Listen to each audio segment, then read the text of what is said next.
Welcome to K&D's Homestead. I'm Donna. Today I'm going to do a partial garden tour. I want to show y'all what my back garden looks like. It's kind of slow in growing, but I was about to do the walk around and I spotted something. Look at this thing right here. I don't know what that is. Never seen it before, but it sure is ugly.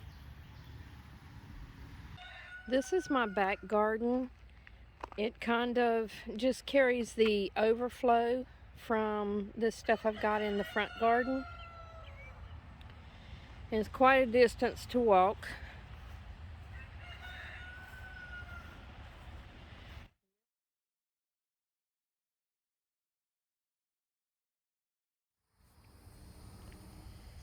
So this is the entrance to my back garden.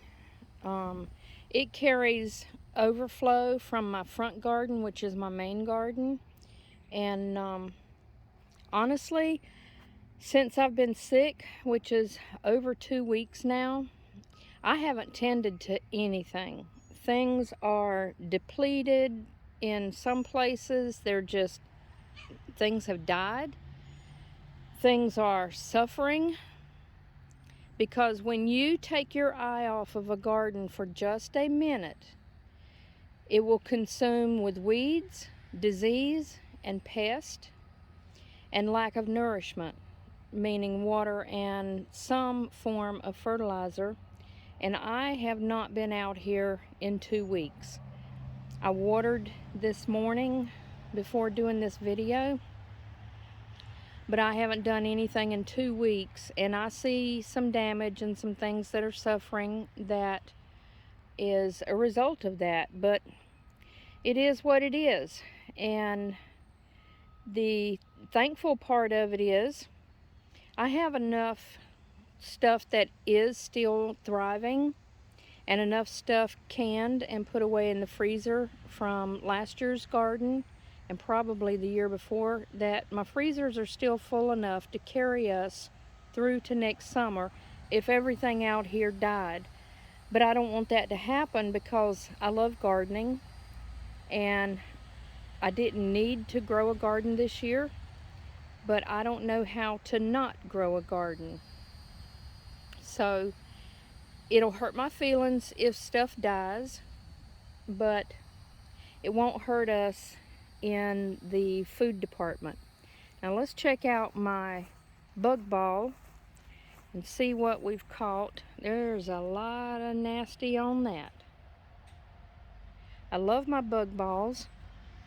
Of course, they don't catch everything, but everything they do catch is an insect, mosquito, bug, yellow fly, deer fly that did not bite us here in the yard. I have them throughout the yard hanging, and they're on that sticky stuff, Tanglefoot. They are drawn to the ball, they stick to it, and they die. It does become a nasty eyesore, but it's been the best choice for me over all those other fly things and traps. I've tried so many in the past, and most of them just stink so bad I can't hardly stand it. Okay, so let's go to here. This first trellis is where I put green beans every year. I know you're not supposed to put the same things year after year, but it's been the only thing that has grown well. And so I don't mess with a good thing. I did take out the soil because they're small, shallow boxes, and I refilled them with fresh soil. So they don't have anything bad in them from last year. But here's the funny thing. I've got this one giant beanstalk, and it goes to the halfway mark of this trellis. And the others, now there's only 3, well, there's a baby right there that just sprouted. I planted 10 in each side, and these actually is the second planting, and they're delayed. The first planting was this one, along with all the others that particular day, but the one is the only one that came up. After a week, when nothing else sprouted, I sowed seeds, 10 seeds on each side, and these babies now have popped up. There's 4 of them. But this one green bean, I don't know where it got its energy from, but it's all by itself, and I do have blooms on it. And the other side, they're just now popping up. I've got 2 that I can see, that one and that one. They're very delayed, and I think the weather has a lot to do with it, because we have not had our normal temperatures. Normally by this time of the year, like we go into spring for just a skinny minute, and then we jump straight into summer, weather-wise, temperature-wise, in April. But we haven't done that this year. It's been unseasonably cool, a lot of overcast, cloudy, or rain days to where we really haven't had any sun, and it has delayed everything from either sprouting or growing. And in my front garden, I've got bell peppers. Well, they have grown like crazy, but they're supposed to be red and orange, and they just exceeded themselves in size, but they just won't turn. I went ahead and took them because I didn't want them to go bad on the vine or on the plant. But I think it's just because we've had a lack of consistent heat. So it looks like some of these are going to sprout. This one, oh no, this one has been broken by something. Green beans are my absolute favorite thing to grow in the garden because I love them so much. And if I don't if I don't succeed at anything else, I really want to succeed at the green beans. Now this garden back here, I have the soil fabric down like you put in a greenhouse. This has been down 4 or 5 years now, and you can see there are some weeds that still make their way through it. This is a good heavy-duty soil fabric, but the weeds will still make their way through in some places. In my case, it's along where all the seams are, and they were overlapped, but the sun will draw it up, and so they will expose a little bit of soil. I normally keep it weeded pretty good, but since I've been out of it, I have not. And occasionally a section will dry rot or go bad for some reason. This section here I replaced probably back in the February timeline. It's just a short square. Or I'll snag it with one of my wagons, or for some reason a piece will get torn. So here and there I have replaced sections, but overall it has been a good thing in my garden. I spend a lot less time weeding. I do have to weed here and there in the boxes, but that's normal, to be expected, but it's a whole lot less weeding. And the reason I did this in this back garden is my whole entire property in the back is hard, compacted clay. It doesn't drain well at all, and I even tried to till it with the tractor, and it didn't till very well. I could amend it, but I've never wanted to spend the time, the downtime in the garden, and till and let it wait and rest and do amendments and add stuff to it. It would take a while, and I haven't wanted that downtime in the garden, so I haven't done it. So we put these boxes in. They're about 5 years old now. They're pretty high because I did not want to do a lot of bending. And we milled this wood off of the property. If you can tell way back there in the back, I've still got a lot of logs. We cut this whole property open here for the goats some years ago, and it was hurting my feelings to burn the logs. They're just pine. I didn't want to burn them and waste the wood, so my husband bought a sawmill and we milled the wood for the boxes. Now they won't last that long. They're about 5 years old now, and there's a lot of cupping and curling. Excuse me, my voice is not back to normal. There's a lot of cupping and curling on the boxes, some bulging, but they have lasted about 5 years, and at some point we will have to tear these down and put in new boxes, but they're serving the purpose for me right now and for the last few years. My front garden, those boxes have been down for almost 10 years, but we bought the wood for the front boxes. But I will tell you, all of these boxes, I filled them with soil that I made from compost. If you look back there in the back, I did a video on my outside compost pile. That one's down pretty small. I just added fresh chicken bedding and chicken poop to it, so I won't be using that one for a while. But it took me a few years of accumulating the compost, and I had huge piles of it everywhere, and I filled these boxes with all of that. And they are not stuffed like some people will fill them halfway with limbs and debris and wood and material like that, but I did not. These are all solid soil. So this box right here, this first one we come to, is my last potato box. This is the yellow baking potatoes. They're russets, and they are not quite ready. They were a few weeks behind the other box that I already harvested, which I did a video on, and they were red potatoes, but these are the yellow bacon potatoes. I actually do more potatoes in the fall than I do in the spring or summer. Summer is just out of the question here because the heat is just too extreme, and we have such a pest problem with the potatoes.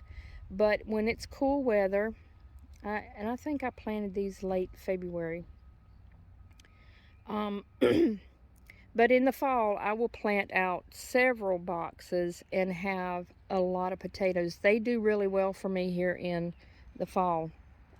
But these are still very healthy and green and lush. There's a few that are killing over, like these down here, getting very tired, and they're starting to fall over and just be ugly.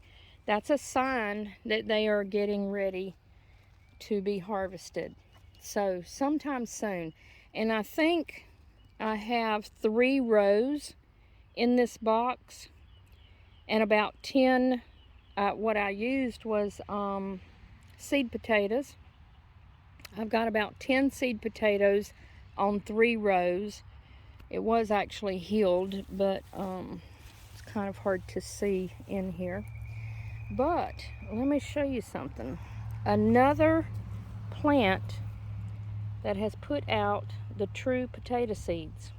These are called potato berries, and I talk about these in the other video where I harvested potatoes. These are a gem to have. I've already taken 1 potato berry from the last harvest, and I dried those seeds out. There's about 100 seeds in a decent sized berry. One about that size right there. These others are kind of small. But anytime you have potatoes, always look to see if you have those potato berries. It's not common for them to grow, but if they do grow, you've got a gem in your hand if you know what to do with them. And I will be planting some of mine in the fall. This next box is overgrown strawberries. They are prolific, but it's too thick to, now they're flowering, and there have been a few strawberries to dangle off the sides, but they're so thick you cannot get in there, and I don't think that they're going to do well because the sun is not getting to them. I really need to get out here and thin them out. But that is full of strawberries. I've got strawberries out front too, and in various small containers throughout the yard. This box of strawberries is doing really well. I have harvested strawberries from this box a lot. My freezer is full. Sometimes the bugs get to them, and the ants really love them. This is a nice strawberry.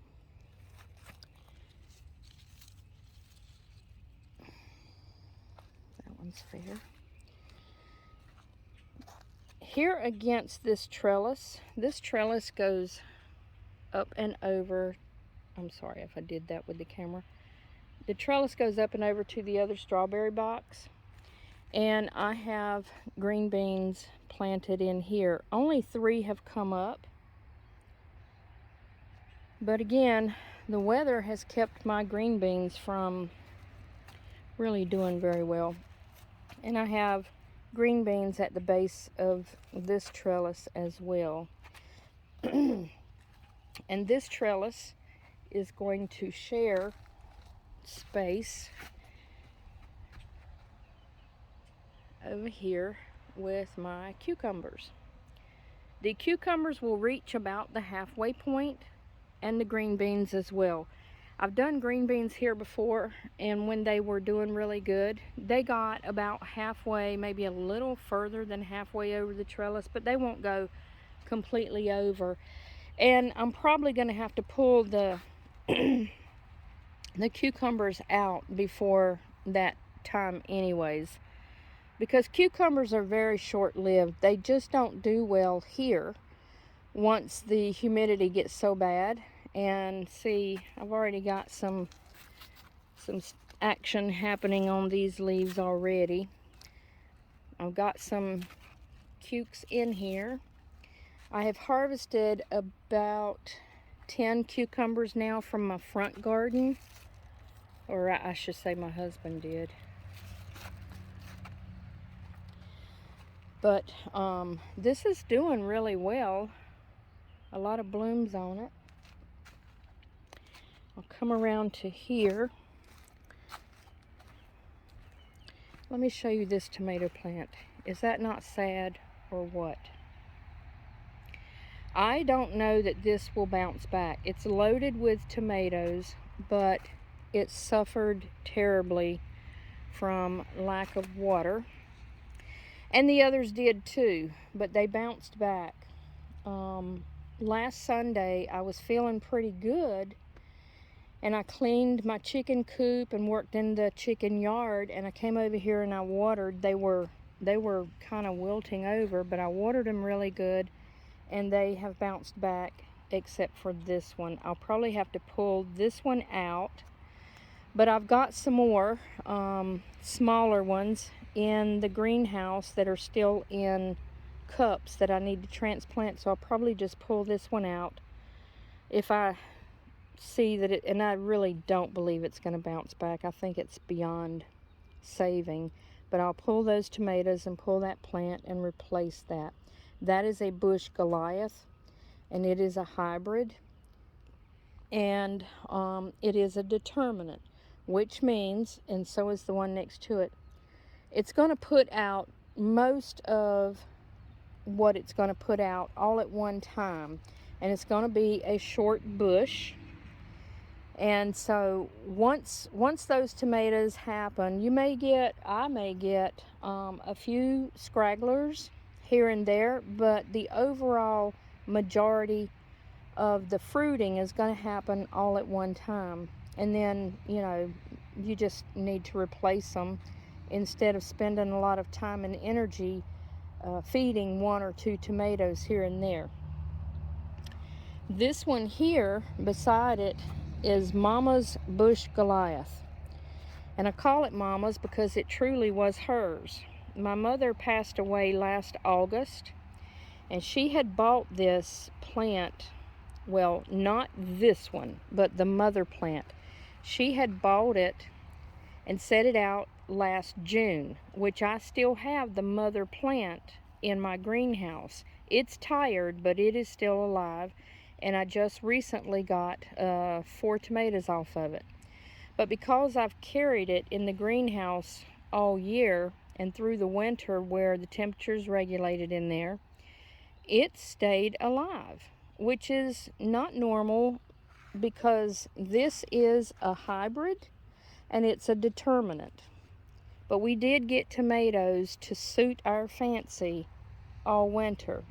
And this is, I broke a piece accidentally off of that plant back in the winter, and I rooted it.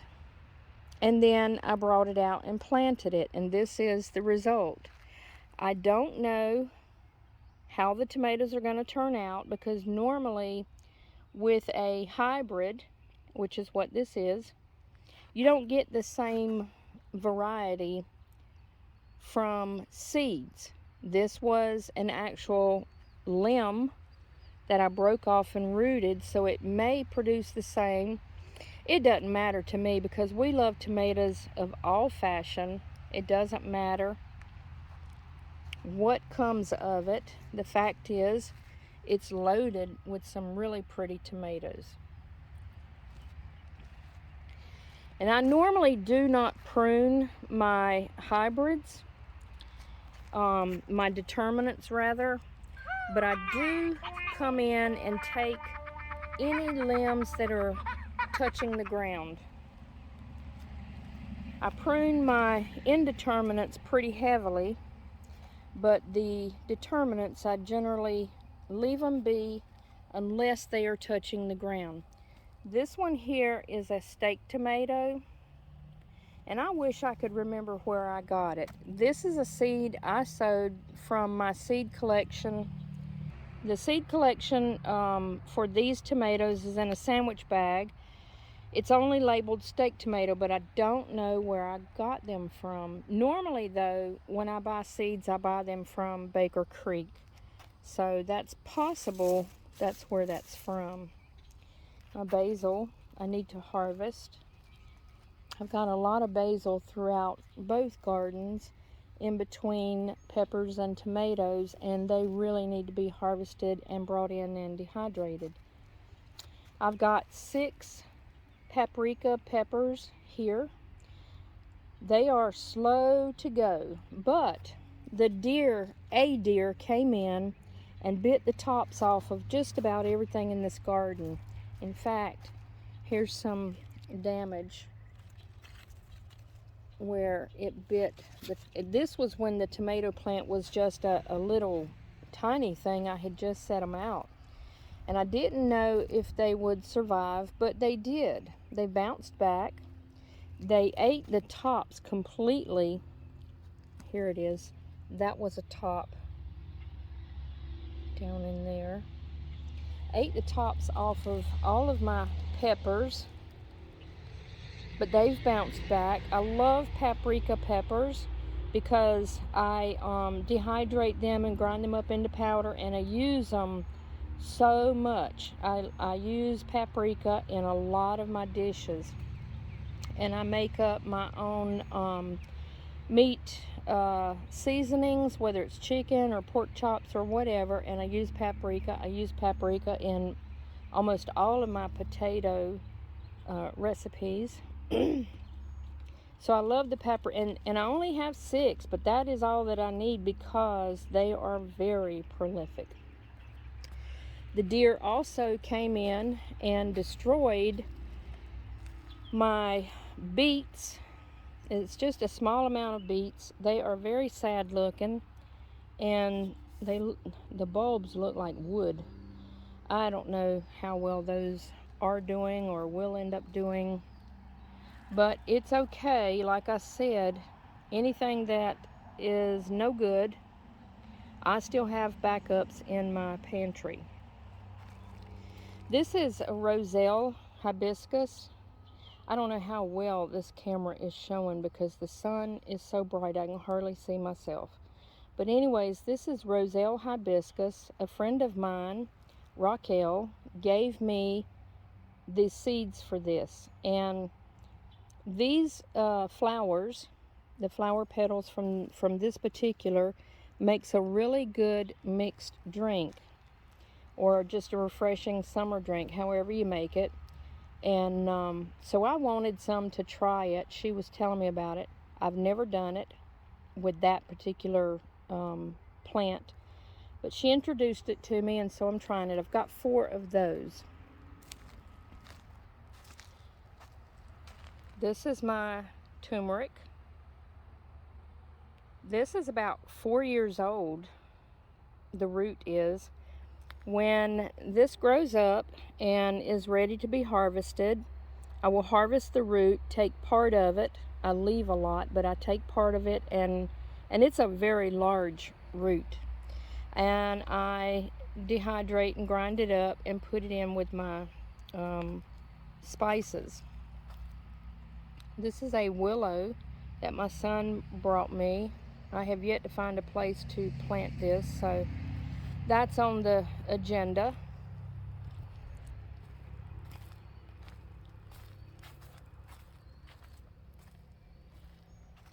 This is another steak tomato. It's doing really well, but it's falling over. I need to do some more tying. I have it tied up, but it's grown so much the limbs are still falling over. So I need to tend to that.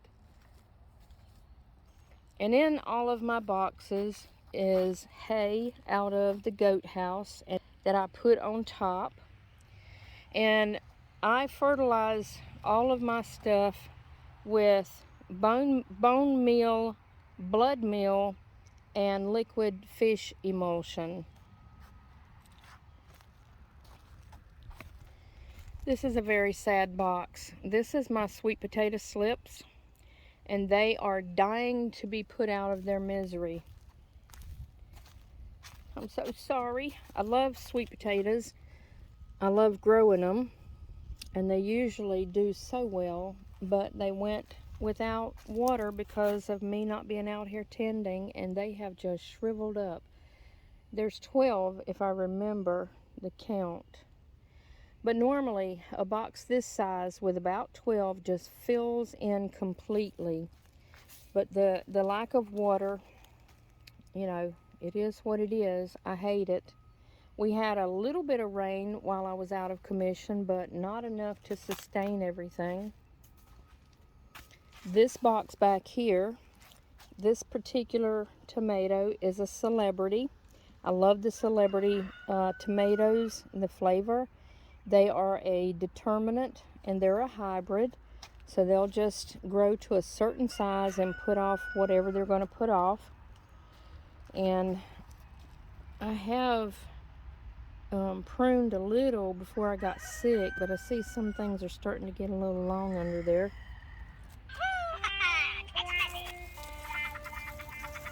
This is my basil.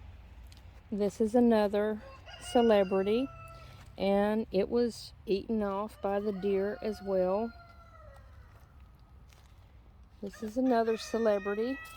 They're all at different stages, even though I did set them all out at the same time. Eaten off. I'm happy that they're making a comeback. They're very delayed. This is a pineapple tomato. I've got 2. That one and this one. These pineapple seeds, or pineapple tomato seeds, came from my father-in-law. He gave them to me a couple of years before he passed away, which was in 2004. And I have kept his seeds in the freezer all the time, and I only plant 2 each year. The plants are very prolific, puts out a lot, so that's plenty for us. And I'm trying to, save seeds as well And I'm trying to save those seeds and make them go as far as I can, so I don't plant but 2. All these things you see on these plants, this is not bugs or disease. Behind me is my elderberries, and they drip the flowers. I came out here one day after I planted them, and I went, oh no, because at a distance I thought that my plants were eat up with little bugs and full of eggs, but it's the elderberry flowers falling on them. This is a solar flare. This is a indeterminate heirloom, and it is from Baker Creek, and it will get way up this trellis. In years past, I normally have to get a ladder to reach all of the tomatoes.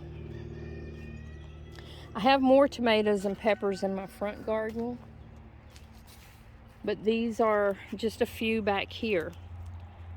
This is my elderberry. I've got 3,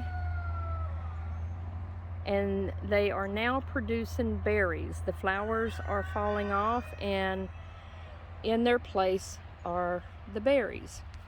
And this is a good thing because I need all the berries I can get. These are the berries. They're tiny right now, but they will get to about the size of a blueberry. But I have a lot of elderberry customers, and I take all of those and I dehydrate them. I make elderberry syrup. I sell elderberries dry. And so these 3 bushes so far have put out enough for my needs, but I do have the elderberries up front that I've still got to find a place to plant. This is my onion box, and I planted these on video, one of the earlier videos back in February. They're doing really good. We had a windstorm a couple of weeks ago that really did a lot of damage, bending over all of the tops, but they're doing well, and some of them are getting really good size. This box is mixed with the red, some people call them red, some people call them purple, but the red purple onions and the yellow sweet onions. That's what's in that box.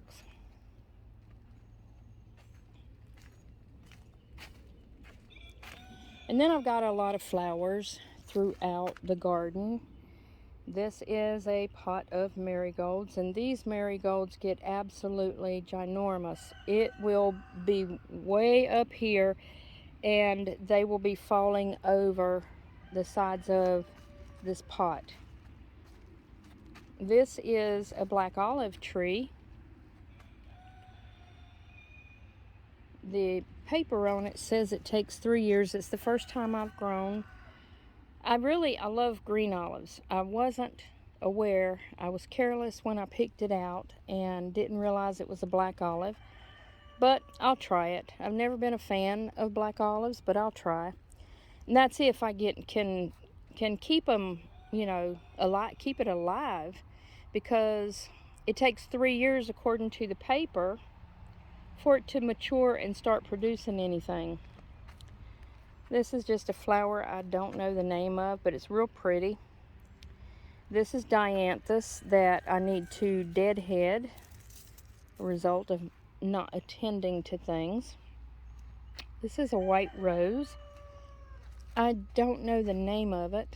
I have the tag inside, but it is a pretty rose. Uh-oh. We have beetle action. Look at that. Japanese beetles. I will have to tend to that. This is a pink hydrangea that was given to me for Mother's Day. These blooms were gorgeous when I first got it and when I set it out, but they're about spent and done for, but I do have a lot of new growth that's coming on this plant.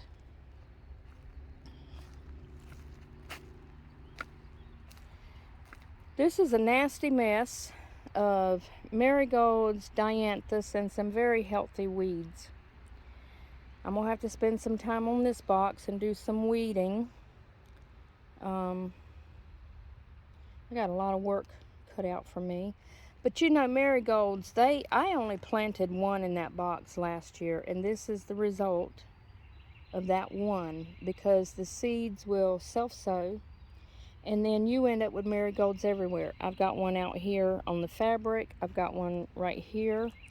And then there's one that's jumped out of the box there. And then under here, marigold with blooms. This is just a pallet thing that I built where I can come out here and rinse off vegetables. It's kind of like a table for me out here, but I covered it in wire so that I can lay vegetables out and wash them. And that thing made its way up under there.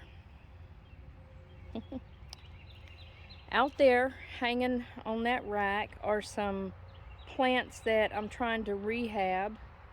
That's funny to say. It's a wonder they didn't die while I was not out here tending to anything.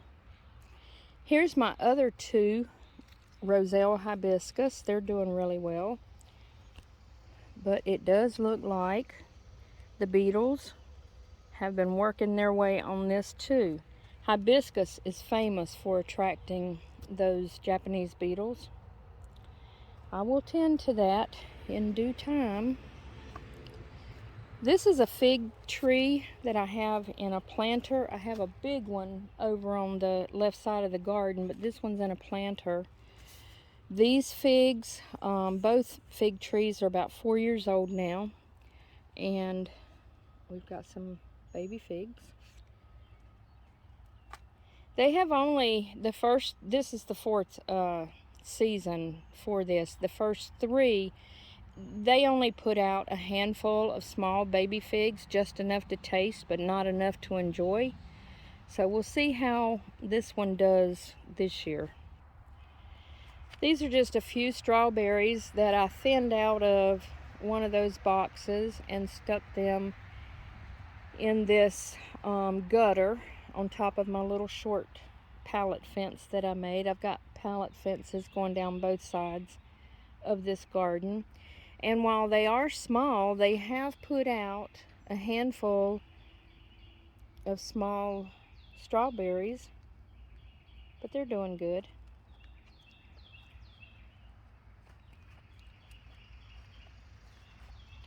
This is a Rose of Sharon.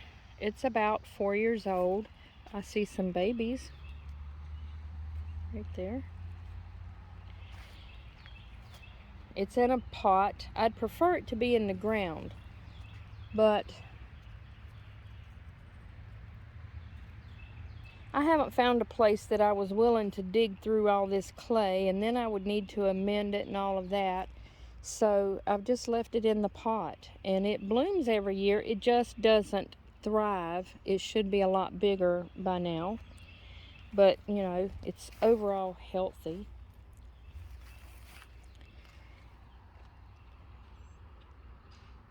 This is 9 small elderberry bushes that I rooted last year, and I need to find somewhere to set those out.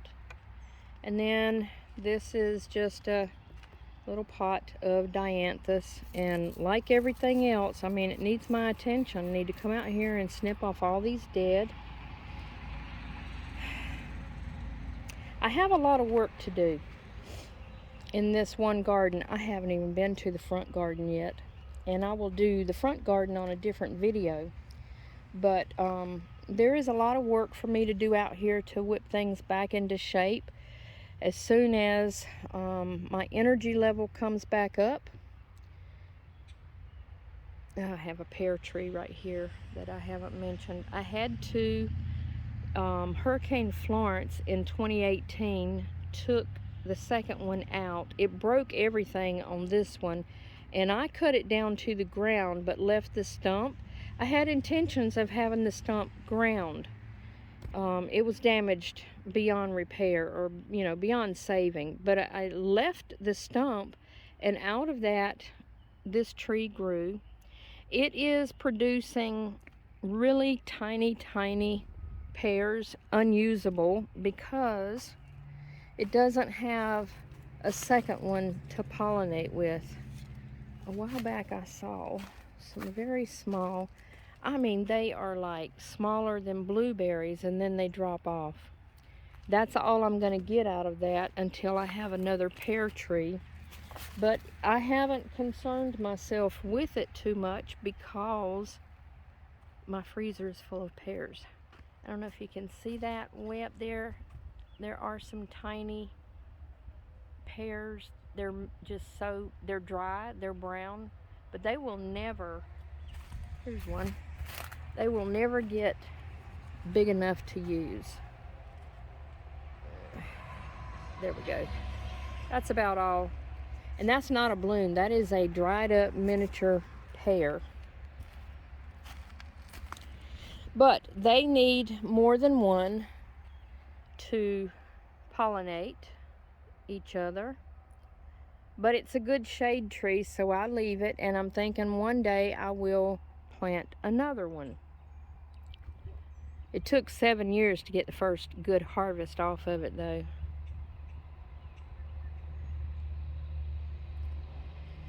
So like I was saying, I've got some weeding to do on the fabric. I've got some weeding to do in the boxes. Nothing has been done for 2 weeks out here while I've been recuperating or trying to get better, except for this morning I watered some things, and so everything is kind of suffering a little bit. And that one tomato plant I'll probably lose. I probably need to snip these flowers off of this hydrangea. I need to tie up the other tomato plants. I need to do some weeding in the boxes and figure out if I want to pull the beets out or leave them and see what they'll do. I'm gonna give, I have nothing I need to put in that box back there that has the sweet potatoes, so I'll probably just leave them and see what happens. If after, I don't know, a couple of weeks they don't do anything, then I'll pull them out. I will be harvesting these potatoes very soon. But you know what? I haven't had a single potato beetle that I'm aware of in either this box or the back box that did have my red potatoes. And that's unusual, because we generally suffer terribly with those potato beetles. So that's it for this back garden. Not a whole bunch out here. My front garden has peas, more beans, green beans, cucumbers, more tomatoes, a lot of peppers, a lot of flowers. Squash is out front. I'm trying to think what else. Sweet potatoes, more basil, different kinds of, several varieties of basils, my radishes and my lettuces, more onions are out there. Okra is out front.